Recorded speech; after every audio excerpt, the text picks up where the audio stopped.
നമസ്കാരം. ഇന്ന് നമ്മൾ വേൾഡ് ഹിസ്റ്ററിയിൽ നിന്നുള്ള വളരെ ഇൻട്രസ്റ്റിംഗ് ആയൊരു ചോദ്യം ഒന്ന് നോക്കാൻ പോവുകയാണ്. ഓക്കെ, ചോദ്യം ഇതാണ്: മാവോ സേതുങ്ങുമായി ബന്ധപ്പെട്ട താഴെ പറയുന്ന സ്റ്റേറ്റ്മെന്റ്സിൽ ഏതൊക്കെയാണ് ശരിയായിട്ടുള്ളത്? അപ്പോൾ സ്റ്റേറ്റ്മെന്റ് 1 പറയുന്നു അദ്ദേഹം 1911 ചൈനീസ് വിപ്ലവത്തിന്റെ നേതാവായിരുന്നു എന്ന്.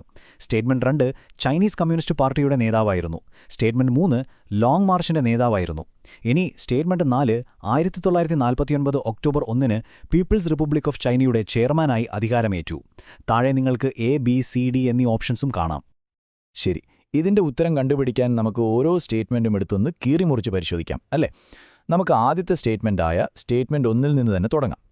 ഈ ഒന്നാമത്തെ സ്റ്റേറ്റ്മെന്റ് അത് ശുദ്ധ അബദ്ധമാണ്, കംപ്ലീറ്റ്ലി തെറ്റാണ്. കാരണം എന്താണെന്ന് വെച്ചാൽ 1911 ചൈനീസ് വിപ്ലവത്തിന് ചുക്കാൻ പിടിച്ചത് സൺ യാറ്റ്സെൻ ആയിരുന്നു, മാവോ ആയിരുന്നില്ല. സ്റ്റേറ്റ്മെന്റ് 2 മാവോ ചൈനീസ് കമ്മ്യൂണിസ്റ്റ് പാർട്ടിയുടെ നേതാവായിരുന്നോ?